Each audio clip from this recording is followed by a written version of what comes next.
Good morning everyone.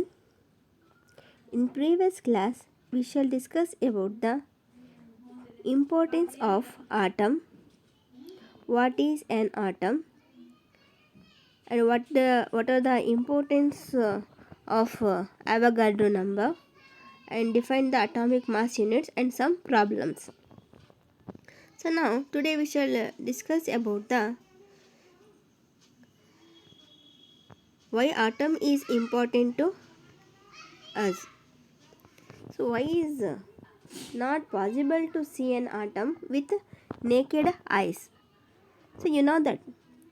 So you have observed a mason building walls. From these walls, a room and then a collection of rooms to form a building.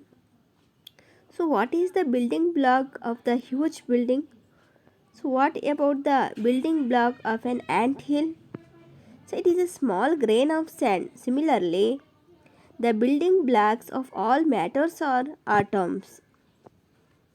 So how big are atoms? So atoms ಎಷ್ಟು ದೊಡ್ಡದಾಗಿರುತ್ತೆ? So atoms are very small. They are smaller than anything. So atoms ಬಹಳಷ್ಟು ಚಿಕ್ಕದಾಗಿರುತ್ತೆ. ಅಂದರೆ ಬೇರೆ ವಸ್ತುವಿಗಿಂತ ನಾವು compare ಮಾಡ್ತಕ್ಕಂತಹಕ್ಕಿಂತನೂ ಆದಷ್ಟು ಏನಾಗಿರುತ್ತೆ, ಆಟಮ್ಸ್ಗಳನ್ನು ಬಹಳಷ್ಟು ಚಿಕ್ಕದಾಗಿರುತ್ತೆ. And we can imagine or compare with ನಾವು ಇಮ್ಯಾಜಿನೇಷನ್ ಕೂಡ ಮಾಡೋಕ್ಕಾಗಲ್ಲ. So atoms are very minute. So it is not possible to see with our naked eyes. ನಾವು ಈ ಆಟಮ್ಸ್ಗಳನ್ನು ನಾವು ಬರಿಗಣ್ಣಲ್ಲಿ ನೋಡೋಕೆ ಅದನ್ನು ಸಾಧ್ಯ ಇಲ್ಲ. So how is it possible to see? So ಯಾವ ಥರ ನಾವು ಅದನ್ನು ನೋಡ್ಬೋದು? So is it possible to see through the microscope? So atoms ನಾವು ಚಿಕ್ಕದಾಗಿರ್ತಕ್ಕಂತಹ ಯಾವುದೇ ಒಂದು ವಸ್ತುವನ್ನು, ಯಾವುದೇ ಒಂದು ಜೀವಿಯನ್ನು ನಾವು ಯಾವುದ್ರ ಮೂಲಕ ನೋಡ್ತೀವಿ? ಒಂದು ಸ್ಮಾಲರ್ ಮೈಕ್ರೋಸ್ಕೋಪಿನ ಕಾಂಪೌಂಡ್ ಮೈಕ್ರೋಸ್ಕೋಪ್ ಆರ್ ಎಲೆಕ್ಟ್ರಾನ್ ಮೈಕ್ರೋಸ್ಕೋಪಿನ ಮೂಲಕ ನಾವು ಅತಿ ಚಿಕ್ಕದಾಗಿರ್ತಕ್ಕಂತಹ ಆರ್ಗ್ಯಾನಿಸಮ್ಸನ್ನು ನಾವು ನೋಡ್ತೀವಿ. ಬಟ್ ಈ ಆಟಮ್ಸ್ ಎಷ್ಟು ಚಿಕ್ಕದಾಗಿರುತ್ತಪ್ಪ ಅಂದರೆ, so it is not possible to see through the microscope also. ಇದನ್ನು ನಾವು ಮೈಕ್ರೋಸ್ಕೋಪಿನ ಮೂಲಕನೂ ಕೂಡ ನೋಡೋಕ್ಕೆ ಸಾಧ್ಯ ಇಲ್ಲ. ಅಷ್ಟು ಚಿಕ್ಕದಾಗೇನಿರುತ್ತೆ ಆಟಮ್ಸ್ಗಳನ್ನು ಇರುತ್ತೆ. So how is it possible to see? ಮತ್ತು ಯಾವ ಥರ ಅದನ್ನು ನಾವು ನೋಡ್ಬೋದು ಅಂದರೆ, so to give a suitable standard unit and then we know that how many atoms are present in these elements. So ಅದಕ್ಕೆ ಸೂಟೇಬಲ್ ಆಗಿರ್ತಕ್ಕಂಥ ಒಂದು ಸ್ಟ್ಯಾಂಡರ್ಡ್ ಯೂನಿಟನ್ನು ಕೊಟ್ಟು, ಸೊ ಅದರಲ್ಲಿ ಎಷ್ಟು ಆಟಮ್ಸ್ಗಳನ್ನು ಇರುತ್ತೆ ಅಂತಕ್ಕಂಥದ್ದನ್ನು ಕನ್ಸಿಡರ್ ಮಾಡೋದನ್ನು ನಾವು ನೋಡ್ಬೋದು. So why is it not possible to see an atom with naked eyes? ಯಾಕೆ ನಾವು ಆಟಮ್ಸನ್ನು ಬರಿಗಣ್ಣಲ್ಲಿ ನೋಡೋಕ್ಕೆ ಸಾಧ್ಯ ಇಲ್ಲ ಅಂದರೆ, atoms is the smallest particle. It can be seen through it cannot be unseen through the naked eyes. Hence it is no less revolving power. So ಇದರಲ್ಲಿ ಒಂದು less hence it is too less resolving power. ಇದರಲ್ಲಿ ಆದಷ್ಟು resolving ಪವರನ್ನು ಕಡಿಮೆ ಆಗಿರೋದ್ರಿಂದ so ನಾವು ಈ ಆಟಮ್ಸ್ಗಳನ್ನು ಬರಿಗಣ್ಣಲ್ಲಿ ನೋಡೋಕ್ಕೆ ಸಾಧ್ಯ ಇಲ್ಲ. So how it will to see through the imagination ಅಂತಂದು ನಾವು ಹೇಳ್ಬೋದು. ಮತ್ತು why are poly atomic ions and give examples. ಈ poly means many. You know that atom means the minute particles of an element is called an atom. Here ions means charged particles are called ions. So those are all it can be and call it as polyatomic ions. So what are polyatomic ions and give examples? Here polyatomic ions means many number of atoms of an elements are ionic states. So it is called it as polyatomic ions. Many number of atoms of an elements are in ionic state, so that's why it is called it as polyatomic ions. So you have to see that the example of the polyatomic ions, oxygen sulfate is the examples of the polyatomic ions, because here the more than one atoms are present is there. So that's why it is called it as polyatomic ions. It is a very very important question in your examination, so all of you note it. And then write the chemical formula of the following. ಇಲ್ಲಿ ಕೊಟ್ಟಿರ್ತಕ್ಕಂತಹ ಏನು ಕಾಂಪೌಂಡ್ಸ್ಗಳನ್ನು ಇದ್ದಾವೆ, so you know that the differences between the elements and compounds once again recall it. So ನಿಮ್ಮ ಇಲ್ಲಿ ಇದರಲ್ಲಿ ಕೊಟ್ಟಿಲ್ಲ, but ನಾನು ಹೇಳ್ತೀನಿ, ಅದನ್ನು ನೋಟ್ ಮಾಡ್ಕೊಳ್ರಿ. ಇಲ್ಲಿ ಎಲಿಮೆಂಟ್ಸ್ ಅಂದರೆ ಮತ್ತು ಕಾಂಪೌಂಡ್ಸ್ ಅಂದರೆ ಏನಂತಂದು ನಿಮಗೆಲ್ಲರಿಗೂ ಕೂಡ you know that in your previous class, ನಿಮ್ಮ ಪ್ರೀವಿಯಸ್ ಕ್ಲಾಸಲ್ಲಿ ನೀವು ಸ್ಟಡಿಯನ್ನು ಮಾಡಿದ್ದೀರ.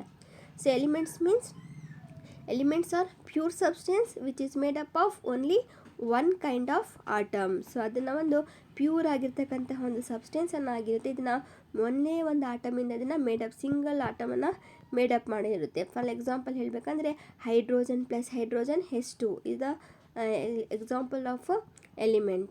Oxygen, nitrogen, phosphorus. There are 118 elements are present in the modern periodic table. So those are all the elements. So these are all the pure substance. It is made up of only one kind of atom. So that's why it is called it as elements.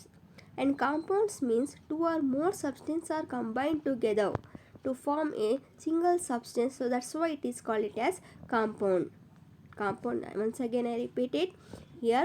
Compounds means two or more substances are chemically combined. ಒಂದಕ್ಕಿಂತ ಹೆಚ್ಚಾಗಿರ್ತಕ್ಕಂತಹ ಎಲಿಮೆಂಟ್ಸ್ಗಳನ್ನು ಸೇರಿ ಏನಾಗುತ್ತೆ, ಒಂದು ಆಟಮ್ಸನ್ನು ಆಗುತ್ತೆ, ಕಾಂಪೌಂಡ್ಸನ್ನು ಆಗುತ್ತೆ. So ಅದನ್ನು ನಾವೇನಂತ ಕರಿತೀವಿ, compounds ಅಂತ ಕರಿತೀವಿ. For example water, you know that, ಎಲ್ಲರಿಗೂ ಕೂಡ ನೀರಂದರೆ ಗೊತ್ತು. So what is the molecular formula of water? Here the molecular formula of water is H2O. Here how many atoms are present is there? ಹಾಗಾದರೆ ಇದರಲ್ಲಿ ಎಷ್ಟು ಆಟಮ್ಸ್ಗಳನ್ನ ಇರುತ್ತೆ? 2 ಆಟಮ್ಸ್ ಇದೆ. ಯಾವ್ದು? H2O. H means hydrogen, O means oxygen. Here 2 atoms are present in the water. 2 atoms are present in hydrogen and 1 atom are present in oxygen. So here more than 1 the elements are present. So ಇದರಲ್ಲಿ ಒಂದಕ್ಕಿಂತ ಹೆಚ್ಚಾಗಿರ್ತಕ್ಕಂತಹ ಎಲಿಮೆಂಟನ್ನು ಇದೆ. ಯಾವುದು? Hydrogen plus oxygen. So ಹಾಗಾದರೆ ಇದನ್ನು ಏನಾಗುತ್ತೆ, ಕಾಂಪೌಂಡನ್ನು ಆಗುತ್ತೆ. ಹಾಗೆಯೇ the elements which contains the more than one that of the compounds, more than that of the elements, so that's why it is called it as compounds. For example ಇವಾಗ ಇಲ್ಲಿ ಕೊಟ್ಟಿದ್ದಾರೆ, right the chemical formula of the following ಅಂತ ಹೇಳಿದ್ದಾರೆ. ಯಾವ್ದು ಕೊಟ್ಟಿದ್ದಾರೆ? Magnesium chloride, calcium oxide, copper nitrate, aluminium chloride, calcium carbonate. So these are all the compounds. ಇವೆಲ್ಲವೂ ಕೂಡ ಏನು, ಕಾಂಪೌಂಡ್ಸ್. ಯಾವುದು? ಮೆಗ್ನೀಷಿಯಮ್. ಸೊ ಮೆಗ್ನೀಷಿಯಮ್ ಅಂದರೆ ಒಂದು ಎಲಿಮೆಂಟ್, ಅದಕ್ಕೆ ಏನು ಸೇರಿದೆ? ಕ್ಲೋರಿನನ್ನು ಸೇರಿದೆ. ಸೊ ಹಾಗಾಗಿ magnesium chloride. And then calcium oxide, calcium plus oxygen is equal to calcium oxide. And copper nitrate, copper plus nitrate, nitrogen plus oxygen, so that's why it is in copper nitrate. And aluminium chloride, aluminium plus chlorine, so here aluminium chloride. And then calcium carbonate, so calcium plus carbonate, so it is an compound.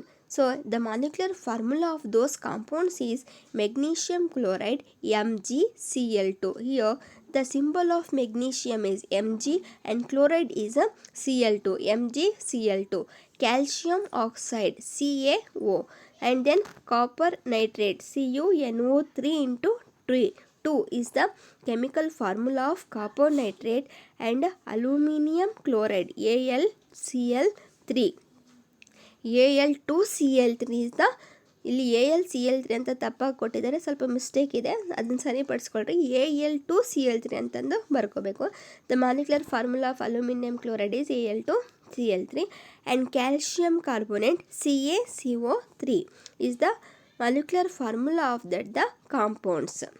ಇದನ್ನು ಎಕ್ಸಾಮಿನೇಷನಲ್ಲಿ ನಿಮಗೆ 2 marks R 1 ಮಾರ್ಕ್ಸಿಗೆ ಈ ಪ್ರಶ್ನೆಯನ್ನು ಇರುತ್ತೆ. And then give the names of the elements present in the following compounds. ಇಲ್ಲಿ ಕೊಟ್ಟಿರ್ತಕ್ಕಂತಹ ಏನು ಒಂದು ಕಾಂಪೌಂಡ್ಸ್ಗಳನ್ನು ಇದ್ದಾವೋ, give the names of the elements present in the following compounds. ಈ ಒಂದು ಕಾಂಪೌಂಡಲ್ಲಿರ್ತಕ್ಕಂತಹ ಏನು ಎಲಿಮೆಂಟ್ಸ್ಗಳನ್ನು ಇದ್ದಾವೋ ಈ ಎಲಿಮೆಂಟ್ಸನ್ನು ನೀವು ಹೆಸರಿಸಿ ಅಂತಂದು ಹೇಳಿದ್ದಾರೆ. ಫಾರ್ ಎಕ್ಸಾಂಪಲ್ ಯಾವುದು? Quick lime, it is one of the compound. ಇದು ಒಂದು ಕಾಂಪೌಂಡ್. ಈ ಒಂದು ಕಾಂಪೌಂಡಲ್ಲಿ ಯಾವ ಎಲಿಮೆಂಟ್ಸ್ಗಳನ್ನು ಇದ್ದಾವೆ ಅಂತಂದು ನೀವು ಹೇಳಬೇಕು. So which elements are present in these compounds, name them. So for example quick lime, hydrogen bromide, baking powder, potassium sulfate. So these are all the compounds, and which elements is present is there. So let us see about that. Here quick lime means ನಿಮಗೆಲ್ಲರಿಗೂ ಕೂಡ ಗೊತ್ತು lime stone ಅಂದರೆ ಸುಣ್ಣದ ಕಲ್ಲು, ಅದನ್ನ ನಾವೇನಂತ ಕರಿತೀವಿ quick lime. ಅದರಲ್ಲಿ ಏನಿರುತ್ತೆ calcium and oxygen. So these are all combine and form the compound quick lime. Calcium ಮತ್ತು ಆಕ್ಸಿಜನ್ ಎರಡೂ ಕೂಡ ಸೇರಿ ಏನಾಗುತ್ತೆ ಅದರಲ್ಲಿ ಕ್ಯಾಲ್ಶಿಯಂ ಅಂತಕ್ಕಂತಹ ಎಲಿಮೆಂಟ್ ಮತ್ತು ಆಕ್ಸಿಜನ್ ಅಂತಕ್ಕಂತಹ ಎಲಿಮೆಂಟ್, ಎರಡು ಎಲಿಮೆಂಟನ್ನು ಸೇರಿ ಏನಾಗಿದೆ ಇಲ್ಲಿ ಕ್ವಿಕ್ ಲೈಮ್ ಅಂತಕ್ಕಂತಹ ಕಾಂಪೌಂಡನ್ನು ಫಾರ್ಮೇಷನ್ ಆಗಿದೆ. ಮತ್ತು hydrogen bromide.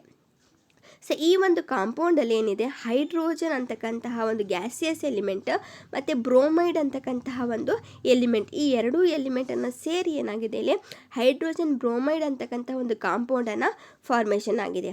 And then sodium, hydrogen, carbon and oxygen are present in the baking powder. ನೋಡಿರಿ ಇಲ್ಲಿ ಬೇಕಿಂಗ್ ಪೌಡ್ರಲ್ಲಿ ಏನೇನಿದೆ ಅಂದರೆ, ಸೊ ಇಲ್ಲಿ ಸೋಡಿಯಂ ಇದೆ. So you know that the meaning of the sodium and you have to see in your previous classes and then I do already experiment the sodium. When sodium reacts with water, it gives sodium hydroxide and hydrogen gas is liberated. You know that sodium is one of the soft metal. So ನಿಮ್ಮ previous ಕ್ಲಾಸಲ್ಲಿ 8ನೇ ಕ್ಲಾಸಲ್ಲಿ ಇದನ್ನು ನಾನು experiment ಮಾಡಿ ತೋರಿಸಿದ್ದೀನಿ. ಏನು, ಸೋಡಿಯಮನ್ನು ನೀರಿನ ಜೊತೆ ರಿಯಾಕ್ಟ್ ಆದಾಗ ಏನಾಗುತ್ತೆ, ಸೋಡಿಯಂ ಹೈಡ್ರಾಕ್ಸೈಡನ್ನು ಆಗಿ ಹೈಡ್ರೋಜನ್ ಗ್ಯಾಸನ್ನು ಲಿಬ್ರೇಷನನ್ನು ಆಗುತ್ತೆ. ಈ sodium is one of the soft metal ಅಂತಂದು ಕೂಡ ಹೇಳಿದ್ದೀನಿ. It is easily to cut with a knife. ಇದನ್ನು ನಾವು ಚಾಕುವಿಂದ ಕೂಡ ಕಟ್ ಮಾಡಬಹುದು, ಅಂತಹ ಸಾಫ್ಟ್ ಆಗಿರ್ತಕ್ಕಂತಹ ಇದು ಒಂದು ಮೆಟಲ್ ಆಗಿದ್ರೂ ಕೂಡ ಸೊ ಇದು ಒಂದು ಸಾಫ್ಟ್ ಮೆಟಲ್ ಅಂತ ನಾವು ಕನ್ಸಿಡರ್ ಮಾಡಿದ್ದೀವಿ. ಯಾಕಪ್ಪ ಅಂದರೆ ಇದನ್ನು ನಾವು it is easily to cut with a knife, ನಾವು ಚಾಕುವಿನಿಂದನೂ ಕೂಡ ಇದನ್ನು ಕಟ್ ಮಾಡ್ಬೋದು. ಸೊ ಅಂತಹ ಒಂದು ಸಾಫ್ಟ್ ಆಗಿರ್ತಕ್ಕಂತಹ ಇದನ್ನು ಮೆಟಲ್ ಅಂತಂದು ಹೇಳ್ತಾರೆ. ಸೊ ಇನ್ನೊಂದು ಪ್ರಶ್ನೆಯನ್ನು ಕೇಳ್ತಾರೆ, so which metal reacts with the cold water. ಇದನ್ನು 10ನೇ ಕ್ಲಾಸಲ್ಲಿ ಕೇಳಿರ್ತಕ್ಕಂತಹ ಒಂದು ಪ್ರಶ್ನೆ, ಇದು ನಿಮಗೂ ಕೂಡ ಗೊತ್ತಿರಬೇಕು. ಈ sodium reacts with water. Sodium is one of the metal to react with the cold water. ಸೋಡಿಯಮನ್ನು ಕೋಲ್ಡ್ ವಾಟರಲ್ಲಿ ರಿಯಾಕ್ಟ್ ಆಗ್ತಕ್ಕಂತಹ ಒಂದು ಮೆಟಲ್ ಅಂತಂದು ಹೇಳಬೇಕು. ಮತ್ತು ಈ ಬೇಕಿಂಗ್ ಪೌಡ್ರಲ್ಲಿ ಏನೇನಿರುತ್ತಪ್ಪ ಅಂದರೆ ಸೋಡಿಯಂ ಎಲಿಮೆಂಟ್, ಹೈಡ್ರೋಜನ್ ಇರುತ್ತೆ, ಕಾರ್ಬನ್ ಮತ್ತು ಆಕ್ಸಿಜನ್, ಈ 4 ಎಲಿಮೆಂಟ್ಸ್ಗಳನ್ನು ಸೇರಿ ಒಂದು ಬೇಕಿಂಗ್ ಪೌಡರ್ ಅಂತಕ್ಕಂತಹ ಒಂದು ಕಾಂಪೌಂಡನ್ನು ಫಾರ್ಮೇಷನ್ ಆಗ್ತಕ್ಕಂಥದ್ದು ನಾವಿಲ್ಲಿ ನೋಡ್ತೀವಿ. And then an element Z forms an oxide with formula is Z2O3. So what is its valency? So element Z is denoted by letter atomic number. So atomic number is denoted by letter Z. So forms an oxide. So ಇದನ್ನು ಆಕ್ಸೈಡನ್ನು formation ಆದರೆ ಇದ್ರ ವೇಲೆನ್ಸಿಯನ್ನು ಎಷ್ಟಿರುತ್ತೆ, Z2O3 ಅಂದರೆ it's valency is 3+. ಇದ್ರ ವೇಲೆನ್ಸಿಯನ್ನು ಏನಾಗಿರುತ್ತೆ C3+ is the valency two of Z forms an oxide with formula Z2O3. And then give one example each of polyatomic element and polyatomic ion. ಇಲ್ಲಿ ಒಂದು ಎಲಿಮೆಂಟ್ ಒಂದು ಅಯಾನ್ ಅನ್ನು ಕೊಟ್ಟಿದ್ದಾರೆ. ಈ ಕೊಟ್ಟಿರ್ತಕ್ಕಂತಹ ಏನು ಎಲಿಮೆಂಟನ್ನು ಇದೆಯಾ, ಈ ಎಲಿಮೆಂಟಲ್ಲಿ ಯಾವುದು ಪಾಲಿಅಟಾಮಿಕ್ ಎಲಿಮೆಂಟ್ ಮತ್ತು ಪಾಲಿಅಟಾಮಿಕ್ ಅಯಾನನ್ನು ಒಂದು ಎಕ್ಸಾಂಪಲನ್ನು ಕೊಡ್ರಿ ಅಂತಂದು ಹೇಳಿದ್ದಾರೆ. ಇಲ್ಲಿ polyatomic elements means phosphorus. Here the symbol of phosphorus is P4. These are so number of elements are there, more than one that of the elements, so it is called it as poly. Poly means many ಅಂತ. ಇಲ್ಲಿ P4 ಅಂತಕ್ಕಂಥದ್ದನ್ನ phosphorus is an polyatomic element. And polyatomic ion means charged particles. Here the sulfate SO4 2-. Here the charged particles will be contained, so it is called as polyatomic ion. And then mention the elements present in quick lime and sodium hydrogen carbonate. So ಈ quick ಲೈಮಲ್ಲಿ ಮತ್ತು sodium hydrogen ಕಾರ್ಬೋನೇಟಲ್ಲಿ ಇರ್ತಕ್ಕಂತಹ ಎಲಿಮೆಂಟ್ಸನ್ನು mention ಮಾಡಿರಿ ಅಂತಂದು ಹೇಳಿದ್ದಾರೆ. So quick ಲೈಮಲ್ಲಿ ಇರ್ತಕ್ಕಂತಹ elements ನಿಮಗೆ ಹೇಳಿದ್ದೀನಿ, ಯಾವುದು calcium oxide. So it's molecular formula is CaO. is the element presents or calcium and oxygen. And then sodium hydrogen carbonate or sodium bicarbonate ಅಂತಂದ್ರೂ ಕೂಡ ನಾವು ಹೇಳ್ಬೋದು. ಇಲ್ಲಿ ಸೋಡಿಯಂ ಹೈಡ್ರೋಜನ್ ಕಾರ್ಬೋನೇಟ್ ಅಂತಂದ್ರೂ ಕೂಡ ನಾವು ಹೇಳ್ತೀವಿ, ಮತ್ತು sodium hydrogen carbonate. So Na means sodium, H means hydrogen, CO3 means carbonate. So these elements are sodium, hydrogen, carbon and oxygen. ಇದರಲ್ಲಿ ಏನೇನಿದೆ?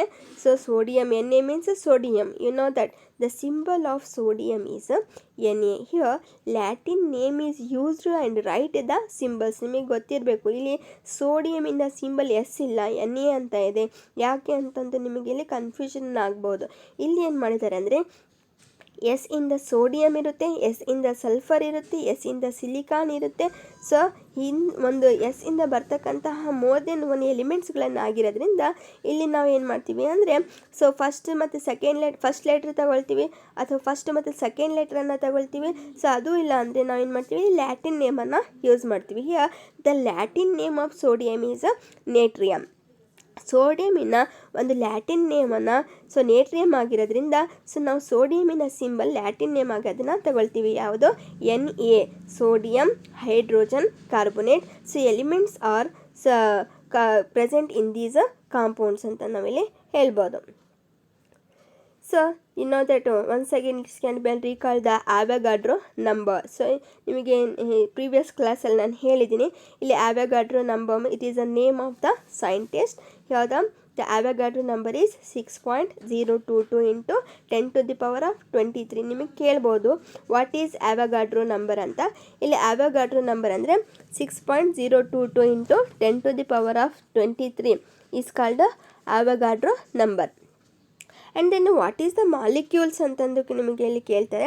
ಇಲ್ಲಿ molecules means it is an general or group or two or more atoms. So the group of 2 or more atoms that are chemically bonded together.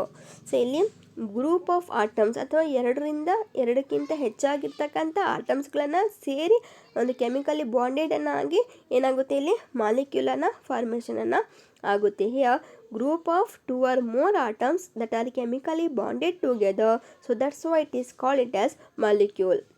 Or a molecules can be defined as the smallest particle of an element or a compound that is capable of independent existence and shows all the properties of that the substance. ಇದು A molecule ಅಂತಕ್ಕಂಥದ್ದನ್ನು ಒಂದು ಎಲಿಮೆಂಟಲ್ಲಿರ್ತಕ್ಕಂತಹ ಒಂದು smallest particle, element ಆಗಿರ್ಬೋದು ಅಥವಾ ಒಂದು ಕಾಂಪೌಂಡನ್ನು ಆಗಿರ್ಬೋದು. ಆ element ಮತ್ತು ಕಾಂಪೌಂಡಲ್ಲಿರ್ತಕ್ಕಂತಹ ಒಂದು ಸ್ಮಾಲೆಸ್ಟ್ ಪಾರ್ಟಿಕಲನ್ನು ನಾವು ಏನಂತ ಕರಿತೀವಿ, ಇಲ್ಲಿ ಮಾಲಿಕ್ಯೂಲ್ ಅಂತ ಹೇಳ್ತೀವಿ. ಫಾರ್ ಎಕ್ಸಾಂಪಲ್ ಹೇಳಬೇಕಂದ್ರೆ, so what is the molecular formula of hydrogen ಅಂತ ಹೇಳ್ತೀವಿ. So the molecular formula of hydrogen is H2. So how many atoms R present in hydrogen? 2 atoms are present in hydrogen. here hydrogen plus hydrogen ಎರಡೂ ಕೂಡ ಸೇರಿ ಏನಾಯಿತು, ಒಂದು molecule ಅನ್ನಾಯಿತು. ಯಾವುದು? H2 ಅಂತಕ್ಕಂತಹ ಒಂದು ಮಾಲಿಕ್ಯೂಲ್. ಸೊ ಈ ಎಲಿಮೆಂಟ್ಸ್ಗಳಲ್ಲಿ ಇರ್ತಕ್ಕಂತಹ ಏನು ಒಂದು ಸ್ಮಾಲೆಸ್ಟ್ ಪಾರ್ಟಿಕಲನ್ನು ಇರುತ್ತೋ, ಸೊ ಅದನ್ನು ನಾವು ಏನಂತ ಕರಿತೀವಿ, ಮಾಲಿಕ್ಯೂಲ್ಸ್ ಅಂತ ಕರಿತೀವಿ. Okay dear students, today we shall complete the chapter the atoms and molecules. Next class we shall discuss about the importance of why do we fall ill. Okay, thank you.